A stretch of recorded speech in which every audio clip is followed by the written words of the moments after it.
और आइए सबसे बड़ी खबर की ओर आपको लिए चलते हैं। ईरान और अमेरिका के बीच कोई समझौता नहीं हो पा रहा है। इसके कारण हॉर्मुज स्ट्रेट बंद होने से पूरी दुनिया में ऊर्जा संकट का असर दिखाई दे रहा है। इस सब के बीच ईरान को डर है कि अमेरिका और इजराइल फिर एक बार ईरान पर बड़ा हमला कर सकते हैं। दूसरी ओर हॉर्मुज को आवाजाही के लिए सुरक्षित करने के लिए ब्रिटेन और फ्रांस कई देशों के साथ मिलकर बड़ा ऑपरेशन शुरू करने की तैयारी कर रहे हैं। ऐसे में पश्चिम एशिया संकट सुलझने से ज्यादा उलझने की ओर बढ़ रहा है। वहीं राष्ट्रपति ट्रंप चीन की यात्रा पर हैं। आइए आपको ताजा घटनाक्रम से जुड़ी एक खास रिपोर्ट दिखाते हैं और फिर इस पर अपने विशेषज्ञ मेहमान से हम चर्चा करेंगे। अमेरिका और ईरान दोनों झुकने के लिए तैयार नहीं है।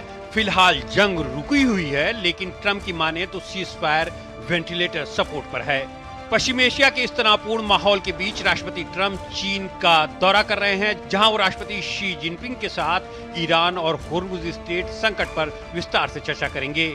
चीन रवाना होने से पहले उन्होंने एक बार फिर ईरान को चेतावनी देते हुए कहा कि तेहरान समझौता करेगा या फिर तबाह हो जाएगा। वहीं ईरान अमेरिका के धमकी भरे और उकसावे वाले बयान को संभावित समझौते के रास्ते में बड़ी बाधा बता रहा है। इस बीच ईरान के एक सांसद ने अमेरिका और इजराइल पर ईरान के खिलाफ बड़े पैमाने पर सैन्य अभियान की तैयारी करने का आरोप लगाया है। कामरान गजनफरी ने कहा कि संभवतः ईरान के दक्षिणी क्षेत्रों में कुछ द्वीपों पर कब्जा करने का इरादा रखते हैं। उन्होंने अमेरिका द्वारा पश्चिम एशिया में लगातार भेजे जा रहे हथियारों और सुरक्षा बलों के मद्देनजर ये आशंका व्यक्त की है।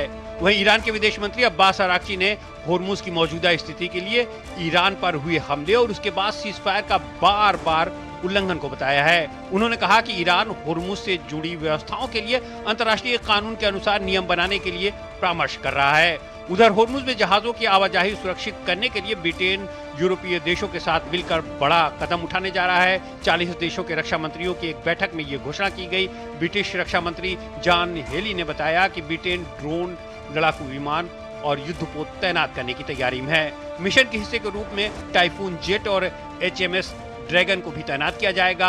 हिली ने हॉर्मुज की तैनातगी को रक्षात्मक मिशन बताया। उन्होंने कहा कि बहुराष्ट्रीय मिशन को ब्रिटेन के प्रधानमंत्री कीर स्टारमर और फ्रांस के राष्ट्रपति इमैनुअल मैक्रों का समर्थन हासिल है, जिसमें सहयोगी देश अपने जहाजों को शांति दूत के रूप में तैनात करेंगे। ब्रिटेन के अलावा यूरोपीय संघ ने भी हॉर्मुज को लेकर बड़ा ऐलान किया है। यूरोपीय संघ की विदेश नीति की प्रमुख काजा कलास ने मंगलवार को कहा कि जब ईरान से जुड़ा संघर्ष खत्म हो जाएगा तो ये गुट लाल सागर में अपनी नौसैनिक मौजूदगी का विस्तार कर सकता है और उसमें हॉर्मुज स्ट्रेट को भी शामिल कर सकता है। उधर अंतर्राष्ट्रीय ऊर्जा एजेंसी ने इस रास्ते के बाधित होने के कारण 2026 में वैश्विक तेल आपूर्ति में प्रतिदिन 3.9 मिलियन बैरल की गिरावट आने का अनुमान जताया है। इस बीच ईरान ने IRGC के कुवैत में घुसपैठ कर दुश्मनी भरी कार्रवाई की कोशिश के आरोप को खारिज कर दिया है। कुवैत ने बुनियान द्वीप पर समुद्री रास्ते से घुसने की कोशिश करे 4 ईरानी नागरिकों को गिरफ्तार करने का दावा किया था। बताया जा रहा है कि चारों लोगों ने पूछताछ में खुद को IRGC से जुड़ा बताया था। उधर लेबनान में हिजबुल्लाह के खिलाफ इजराइल का हमला लगातार जारी है, जिसमें कई लोगों की मारे जाने की खबर है। और आइए इस खबर पर ज्यादा बात करने के लिए हमारे साथ जुड़ रहे हैं ambassador Anil Wadhwa, farmer senior diplomat हैं, विदेशी मामलों के जानकार हैं। उनसे हम बातचीत करेंगे। वाधवा जी, बहुत बहुत स्वागत है आपका हमारे इस कार्यक्रम में। और पहला सवाल जो आपके सामने मैं रखने जा रहा हूं वो ये है कि डोनाल्ड ट्रंप चीन की यात्रा पर पहुंच गए हैं और ईरान मसले की अगर हम बात करें तो ये चीन की यात्रा किस तरह से काम कर सकती है इस मसले का हल निकालने में? देखिए, चीन का ईरान के ऊपर जो इन्फ्लुएंस है काफ़ी हद तक प्रेसिडेंट डोनाल्ड ट्रंप उसको यूज़ करने की कोशिश ज़रूर करेंगे, लेकिन मुझे लगता नहीं है चीन खुल करके इस मामले पर कोई टिप्पणी करेगा। जो बातचीत जो आपसी बातचीत होगी उसके तहत चीन ज़रूर ये आश्वासन दे सकता है कि ईरान से बात करके हॉर्मुज को खोलने की कोशिश की जाए, क्योंकि चीन भी इससे प्रभावित है और उसके साथ साथ उसका जो वर्चस्व है ईरान के साथ वो लगातार बना हुआ है। आजकल के वातावरण में चीन का वर्चस्व ईरान के ऊपर और ज़्यादा बढ़ गया है क्योंकि ऐसी जानकारी मिली है कि जब युद्ध शुरू हुआ था उस समय चीन की सैटेलाइट टेक्नोलॉजी के थ्रू ईरान को कुछ मदद दी गई थी। और उसके साथ साथ ये भी आरोप है कि चीन ने ईरान को जो एम्युनिशन चाहिए था या फिर जो मिसाइल टेक्नोलॉजी चाहिए थी उसमें भी मदद की है।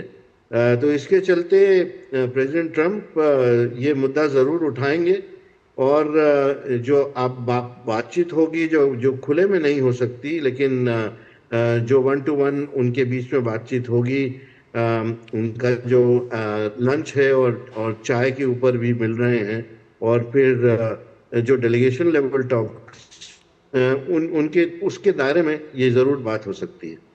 एम्बेसडर बाधवा, एक सवाल और है कि ईरान के अंदर से कुछ इस तरह की शंका जाहिर की जा रही है कि अमेरिका और इजराइल, जिस तरह के बयान अमेरिकी राष्ट्रपति की ओर से आ रहे हैं, अमेरिका और इजराइल एक बार फिर ईरान के ऊपर हमला कर सकते हैं।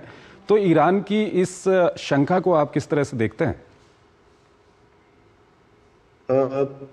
मैं समझता हूं कि ये जो सिचुएशन ईरान और इजराइल के बीच में पैदा हुई है वो इसलिए है क्योंकि लेबनान में लगातार बमबारी ईरान अभी तक करे जा रहा है और इसके ऊपर कोई रोक नहीं लग पाई है।